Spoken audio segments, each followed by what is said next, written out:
Hi students, hello, how are you? I hope all of you are enjoying this chapter because very much related with your own physiology. Anyway, in last video we have discussed the structure of nephron, and in this video we are going to discuss how urine formation takes place.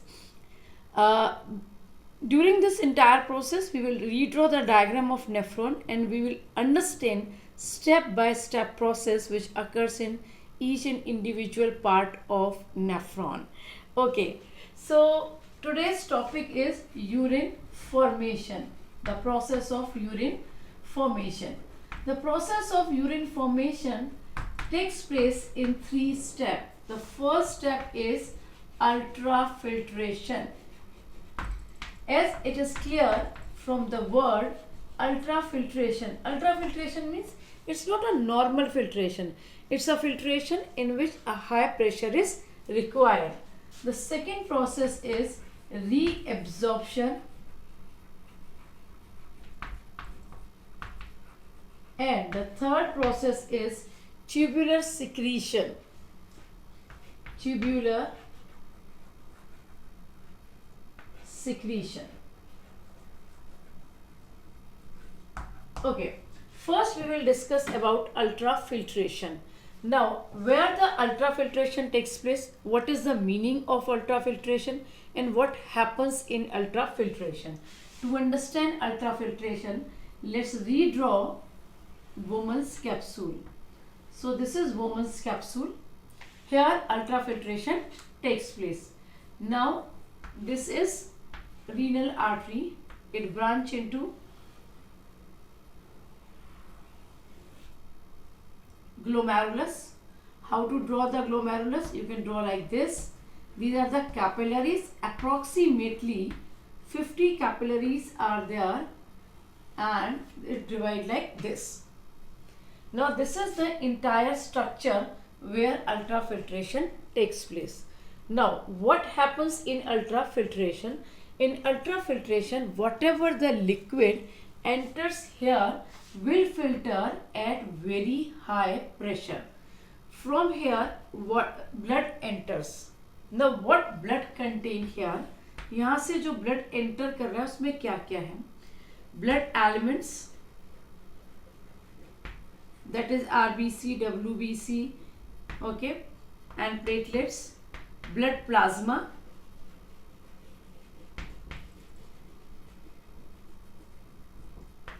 water, salts like sodium ions, potassium ions, chloride ions, okay, glucose, protein, and definitely some of the amount of urea, uric acid, and not many other plasma proteins. And plasma proteins you may write plasma proteins. So whatever the blood enter from this afferent arteriole, this region is afferent arteriole. Now afferent arteriole, as it is a part of renal artery, so renal artery के division से जब afferent arteriole बना है तो afferent arteriole carry oxygenated blood. So definitely oxygen is also there. Blood elements means RBC, WBC and platelets. Blood plasma, water, sodium, potassium, chloride ions, glucose, protein, urea, uric acid, plasma protein. This all enter here in this glomerulus. Now this blood capillaries, this efferent arteriole, इसको यदि हम सही तरीके से draw करें फिर से तो ये थोड़ी सी वाइडर होती है ऐसे, ओके, हाँ जी. सो इफ्रेंट आर्टीरियोल से जब ग्लोमेरुलस में एंटर करता है, glomerulus are very fine tubes. So afferent arteriole divide into glomerulus and glomerulus unite and form efferent arteriole. This part is efferent arteriole.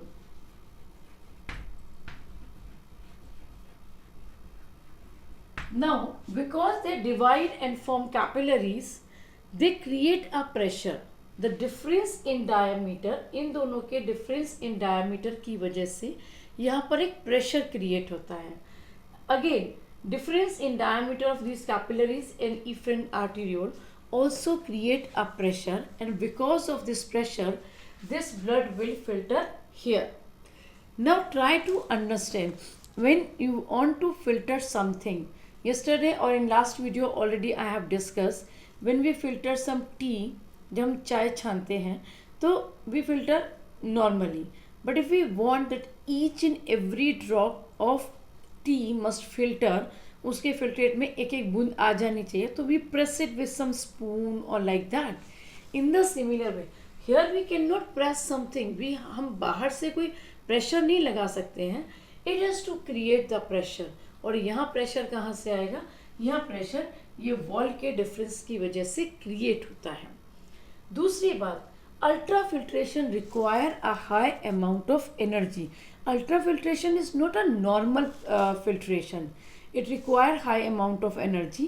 That's why kidney has more number of mitochondria, so it can produce more number of ATP, ताकि वो ज़्यादा से ज़्यादा ATP produce कर सके. तो यहाँ पे नंबर ऑफ माइटोकॉन्ड्रिया भी कंपैरेटिवली ज़्यादा होता है. ये हो गया आपका अल्ट्राफिल्ट्रेशन. नाउ दूसरा एक और हमने पहले भी डिस्कस किया था कि यहाँ पर स्लिट्स होते हैं. They also helps in filtration. इनके सेल्स के बीच में स्लिट्स होते हैं. They also helps in filtration. So this filter जो भी होगा इट विल कम हियर, यहाँ पर छनकर आ जाएगा, and it enter into a tube that is called renal tube. ये सब कुछ कहाँ जाएगा? रीनल ट्यूब में छनकर आएगा. क्या क्या छनकर आएगा? यहाँ पे क्या क्या होगा? ब्लड एलिमेंट्स नहीं होंगे, ब्लड प्लाज्मा भी नहीं होगा, वाटर विल बी देयर. ये देखिए मैं यहाँ पे ड्रॉ करती हूँ. वाटर होगा, सोडियम पोटेशियम आयंस होंगे, ग्लूकोज एंड प्रोटीन भी होगा, यूरिया एंड यूरिक एसिड भी होगा. क्या नहीं होगा? ब्लड एलिमेंट्स नहीं होंगे, ब्लड प्लाज्मा नहीं होगा, दैट इज प्लाज्मा प्रोटीन्स नहीं होंगे. जो छनकर नहीं आएगा वो यहाँ रह जाएगा. Okay, so we will draw it again. हम इसमें से वो चीजें रब कर देते हैं जो इसका पार्ट नहीं होंगी, और जो इसका पार्ट होंगी उनको हम यहाँ रहने देंगे. Okay, so meanwhile if and rest of the material will enter into efferent arteriole. Now efferent arteriole में क्या होगा? Less amount of water,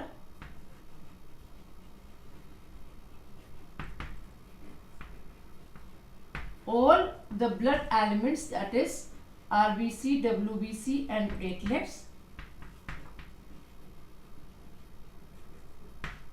and plasma protein.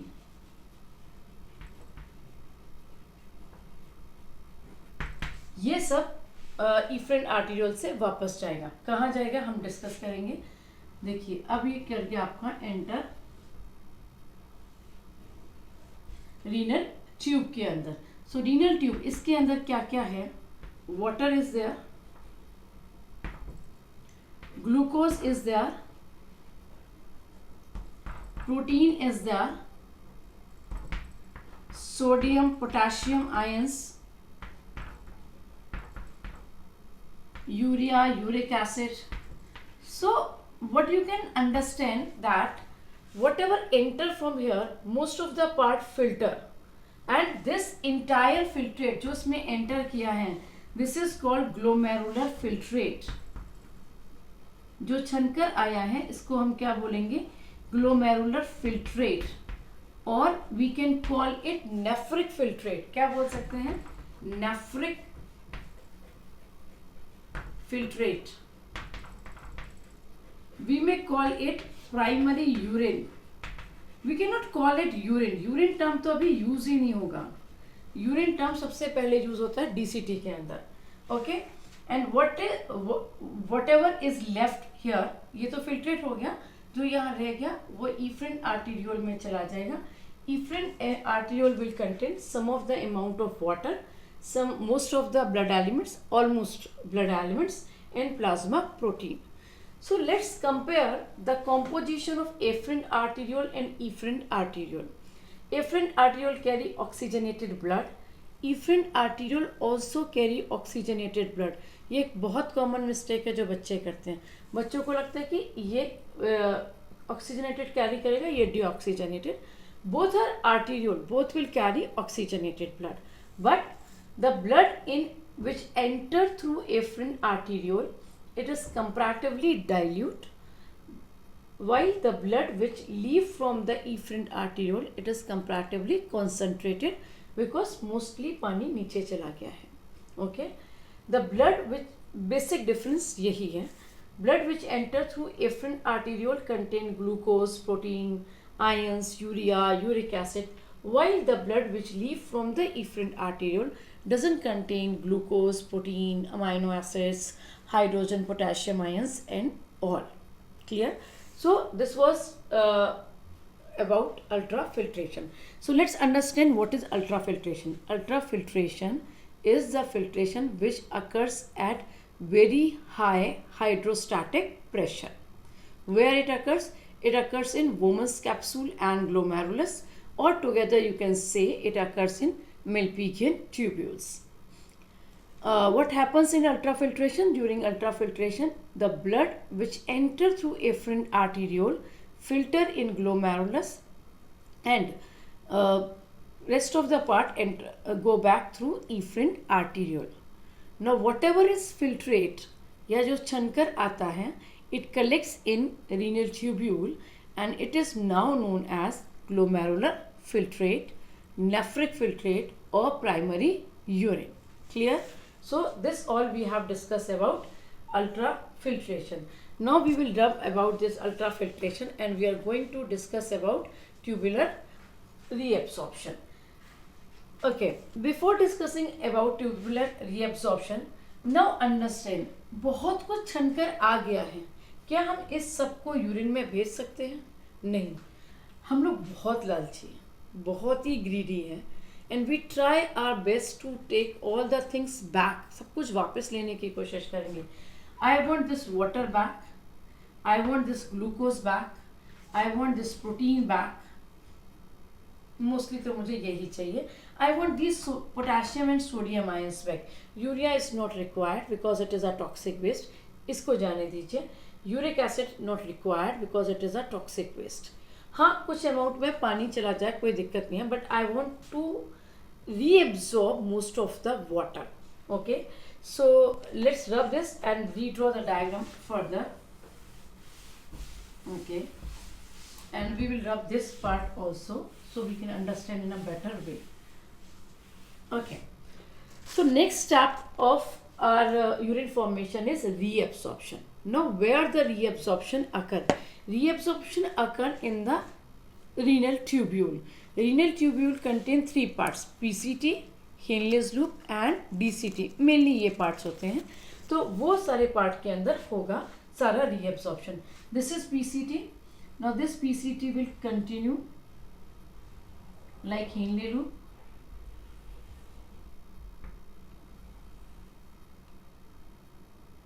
Sorry.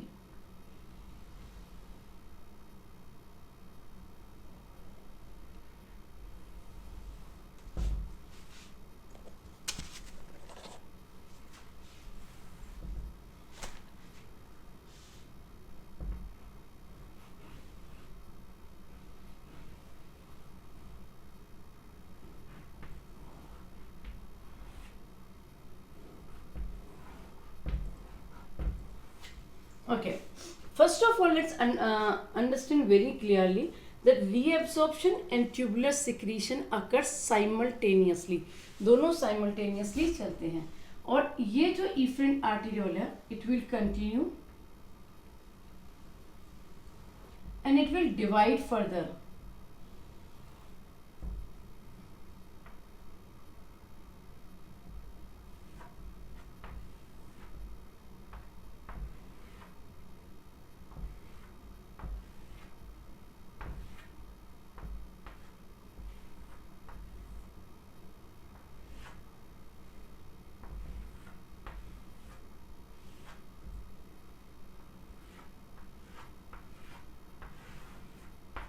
और आप चाहें तो उसको ना भी ड्रॉ करें, अदरवाइज ये आपको थोड़ा सा शायद कंफ्यूजन ही क्रिएट कर रहा है. तो we will not draw this part. Okay, we will draw this part letter.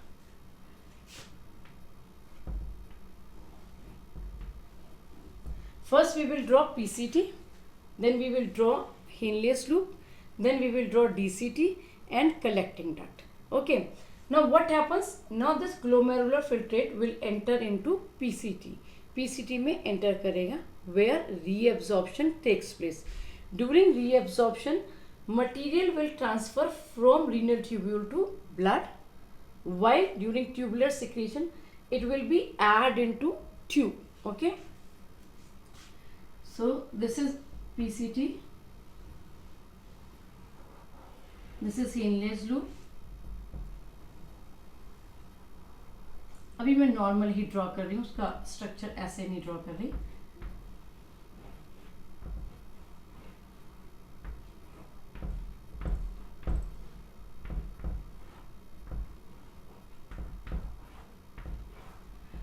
Okay, so what will happen?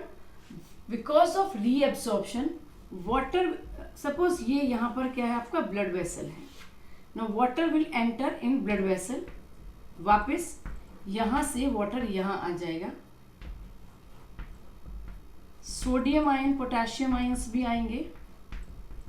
सारा का सारा ग्लूकोज रीएब्सॉर्ब हो जाएगा and the entire amino acid. So PCT में this part is PCT, proximal convoluted tubule. Maximum amount of water और maximum amount of reabsorption, वो पूरा का पूरा reabsorption PCT, that is proximal convoluted tubule में ही होता है. Here we will reabsorb water, here we will reabsorb entire glucose, here we will reabsorb entire amino acid. ठीक है, बट पानी जो है वो पूरा रीएब्सॉर्ब नहीं होगा, मैक्सिमम अमाउंट में वाटर पीसीटी में ही रीएब्सॉर्ब होगा. This area is DCT, sorry descending, ये डिसेंडिंग लिम्ब है जो ऊपर से नीचे जा रहा है. This part is permeable to water. ये बहुत इंपॉर्टेंट पॉइंट है. Descending part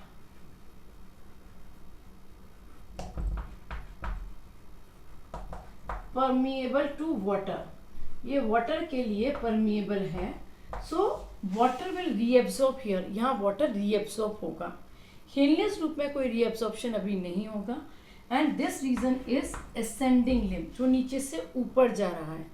this part is impermeable to water, यहाँ पे वाटर का कोई रीएब्सॉर्प्शन नहीं होगा. ए असेंडिंग पार्ट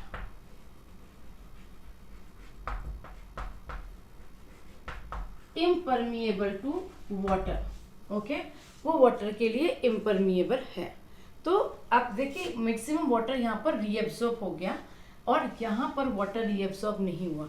यहाँ किसका रीएब्सॉर्प्शन होगा? यहाँ से पोटेशियम आयन, सोडियम आयन, ये सब ब्लड में चले जाएंगे. तो यहाँ से वाटर चला गया, यहाँ से already water, sodium ions, potassium ions, glucose, amino acids चले गए. यहाँ से पोटेशियम एंड सोडियम आयंस सब ब्लड में चले गए. पैरेलली ब्लड से कुछ कुछ ऐड होता रहेगा. ट्यूबुलर सिक्रीशन का मतलब है ऐड, यहाँ से ऐड होगा. रीएब्सॉर्प्शन का मतलब है माइनस, वो इस ट्यूब में से जा रहा है. क्या ऐड होगा? ठीक है, ऐड होगा इसके अंदर हाइड्रोजन आयन, ऐड होंगे इसके अंदर अमोनियम आयन, क्योंकि हो सकता है बहुत सारे अमोनियम आयन अभी भी ब्लड में रह गए होंगे जो रीएब्सॉर्प्शन के टाइम, जो फिल्ट्रेशन में नहीं आए, अभी उनको वापस से हमें ऐड करना है. और if any kind of drugs और डाइज इज लेफ्ट, जो भी कुछ रह गया है, ठीक है, वो सब ट्यूबुलर सिक्रीशन के थ्रू यहाँ पर रीएब्सॉर्ब होता, यहाँ पर वापस ऐड होता चला जाएगा. क्लियर? अब यहाँ पर sodium ion, potassium ion reabsorb हो गए. अब जो भी कुछ है वो किस में एंटर करेगा? डीसीटी के अंदर. क्लियर है? आई होप यहाँ तक समझ आया होगा. एक बार फिर से समझ लेते हैं इसको. इस पूरे को एक बार हम रब करते हैं ताकि आपको डायग्राम क्लियरली समझ में आए. इसको भी रब करते हैं एक बार और यहाँ पर पॉइंट्स लिखते हैं ताकि हमको चीज़ें क्लियर होती चलें। सबसे पहले हमने क्या किया, अल्ट्रा फिल्ट्रेशन। अल्ट्रा फिल्ट्रेशन क्या कहाँ हुआ, वुमेन्स कैप्सूल में। Now what will happen in PCT, PCT में क्या होगा, I will write in short, reabsorption of, किसका reabsorption, glucose, entire glucose, amino acid, entire amino acids and certain amount of water, mainly तो यही reabsorb होगा। After that ये जाएगा आपका डिसेंडिंग लिम्ब में। डिसेंडिंग लिम्ब में, descending limb, this one is the descending limb, okay, this part is permeable to water, so it will reabsorb water, ये water का रीअब्सॉर्प्शन करेगी, यानी कि ये यहाँ जाएंगे, वाटर यहाँ जाएगा, ये सब माइनस हो रहा है इस ट्यूब में से, okay. Now it will enter into Henle's loop and from Henle's loop it enter into, ये चला गया आपका ascending limb. Now ascending limb में क्या होगा, ascending limb is impermeable to water, यहाँ पे वाटर का कोई रीअब्सॉर्प्शन नहीं होगा। Here sodium and potassium ions will reabsorb, reabsorb कौन कर रहा है, ये सब कुछ इसमें जाएंगे रीनल वेन में, ओके, इनका रीअब्सॉर्प्शन होगा, इतने सबका रीअब्सॉर्प्शन होगा। प्लस पैरेलली ट्यूबुलर सिक्रीशन में क्या होगा, इन ट्यूबुलर सिक्रीशन क्या एड ऑन होता जाएगा, हाइड्रोजन आयन एड ऑन होंगे, अमोनियम आयन एड ऑन्स होंगे, और कुछ ड्रग्स हैं वो एड ऑन हो सकते हैं। इनफैक्ट यदि कहीं पे यूरिया या यूरिक एसिड रह गया है वो भी वापस ट्यूबुलर सिक्रीशन से ऐड होता चला जाएगा, ओके। नो सब रीअब्जॉर्प्शन हो गया, सब ट्यूबुलर सिक्रीशन हो गया, जो सब्ट्रैक्ट होना था वो सब्ट्रैक्ट हो गया, जो ऐड होना था वो ऐड हो गया। अब देखिए इसको यहाँ से, ये सब कुछ हम जो बात कर रहे हैं, मैं भी इसको डिवाइड नहीं कर रही हूँ,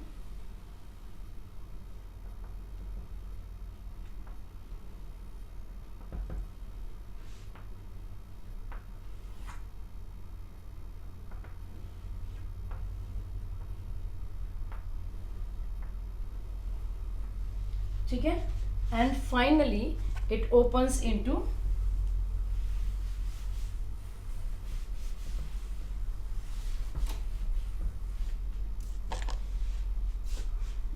दीज आर सेकेंडरी कैपिलरीज, इनको हम बोलते हैं सेकेंडरी कैपिलरीज, ओके। तो जो भी हम रीअब्जॉर्प्शन की बात कर रहे थे वो इसके अंदर जा रहे थे, और जो भी हम ट्यूबुलर सिक्रीशन की बात कर रहे थे वो यहाँ से आ रहे थे। एरोज को ध्यान से समझिए, ठीक है, मैं इनको कलर कर देती हूँ। ये जो एरोज हैं हमारे, ये रीअब्जॉर्प्शन को शो कर रहे हैं, और ये जो एरोज हैं देखिए, ये यहाँ से ट्यूब से ब्लड वेसल में जा रहा है, और ये यहाँ से ब्लड वेसल से ट्यूब में आ रहा है, and finally this blood vessel will become renal vein. ये क्या बन गई आपकी, रीनल वेन।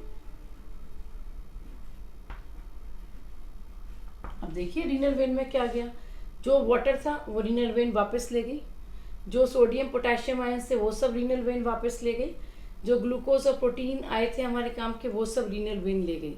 क्या रीनल वेन में कहीं यूरिया आया, नहीं, uric acid, no, renal vein does not contain urea and uric acid, okay.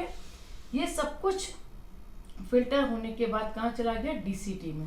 DCT में आप पहली बार टर्म यूज करते हैं यूरिन, ठीक है, डीसीटी में आप क्या है, आपके पास यूरिन है। ये यूरिन कहाँ जाएगा, कलेक्टिंग डक्ट में जाएगा, and from collecting duct it enter into renal pelvis, and from renal pelvis it enter into ureter, और फिर ureter से वो बाहर निकलेगा।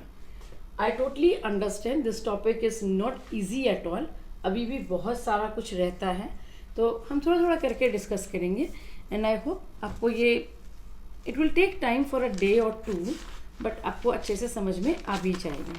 Let's do one question, let's do question number 3, unit 8. Question number 1 is, name the organ where the structure shown alongside is found. Almost यही structure हमको दे रखा है, और हमसे पूछा गया कि ये स्ट्रक्चर कहाँ होता है और किस ऑर्गन के अंदर होता है।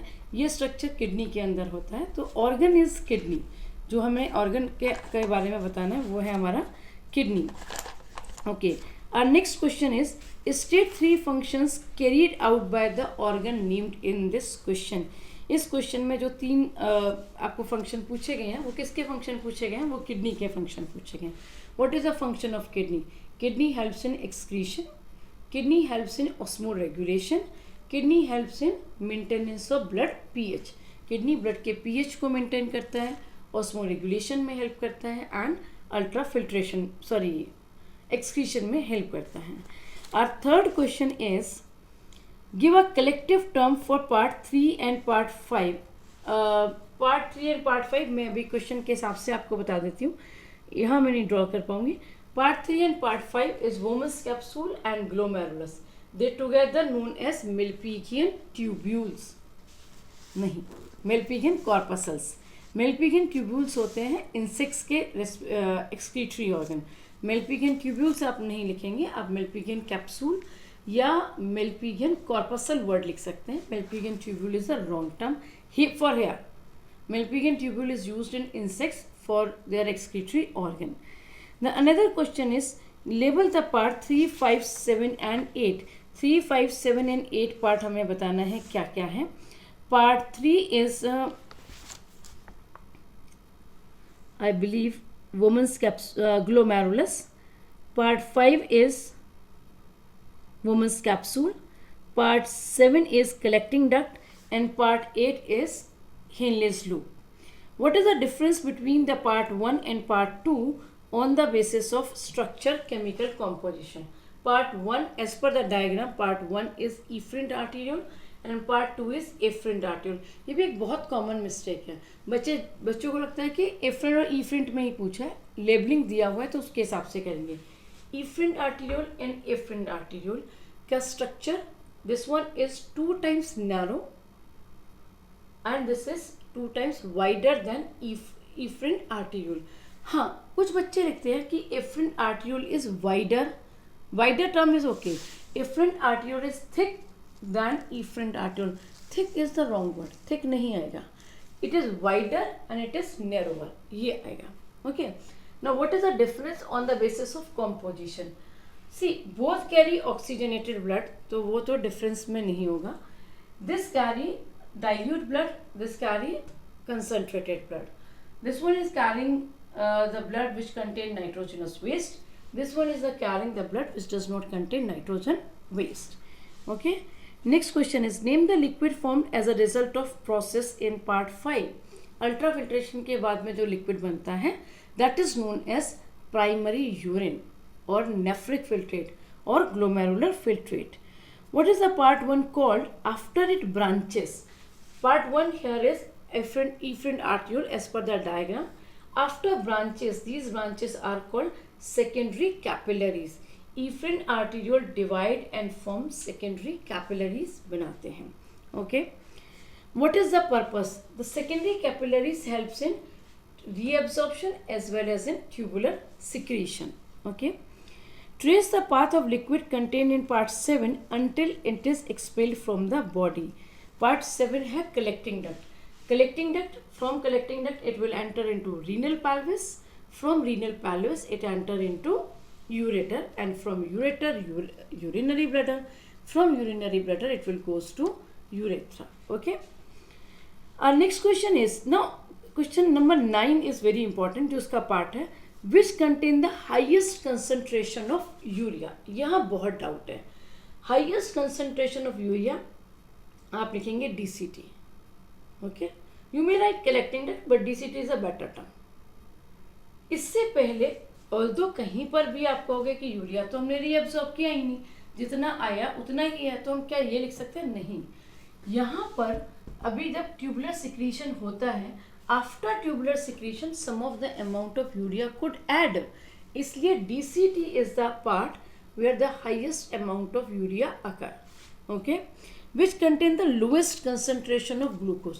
ग्लूकोज तो सारा हमारा रीअब्सॉर्ब हो चुका है, so you may write efferent arteriole, you may write renal vein, no sorry not renal vein, sorry. Question is which contain the lowest concentration of urea. Urea का सबसे कम कंसंट्रेशन किस में होगा? कलेक्टिंग डक्ट में, क्योंकि सारा का सारा यूरिया हम ग्लूकोज जो है हम रीएब्सॉर्ब कर चुके हैं। Where maximum water is reabsorb, कहाँ पर मैक्सिमम वाटर रीएब्सॉर्ब होगा? Maximum water is reabsorbed in PCT. Now listen very carefully, in examination you can not answer PCT, आप पीसीटी नहीं लिखेंगे, you will answer proximal convoluted tubule. If you will write PCT, you will not mark at all, मतलब बिल्कुल भी नहीं मिलेंगे. And last question is, which contain the lowest concentration of urea? Urea का सबसे कम कंसंट्रेशन किस में होगा? रीनल वेन के अंदर, क्योंकि रीनल वेन में तो यूरिया होगा ही नहीं, यूरिया तो सारा का सारा कलेक्टिंग डक्ट में या डीसीटी में दे चुके हैं. Okay, this all I want to discuss for today. Now, what you are supposed to do, please read the entire process of urine formation, and I know you may have number of doubts. कुछ चीज़ें हैं जो आपके doubt में होंगी. Please leave your doubts in comment box or in WhatsApp number, so I can try to understand where you people are lacking. I will make another video with the proper 3D diagram where I will show that how the entire process of ultrafiltration, reabsorption and tubular secretion occur. For this week, what you are supposed to do, you are supposed to read, please read page number 120 and page number 121. इनको अच्छे से समझिए और इनके एक एक point को note करिए. Then we will discuss this entire process in next live class also. तो उसमें भी हम इसके बारे में डिस्कस करने वाले हैं. So if you have any doubt, please post your doubt so we can discuss during the live class also. Till then, take care. Goodbye.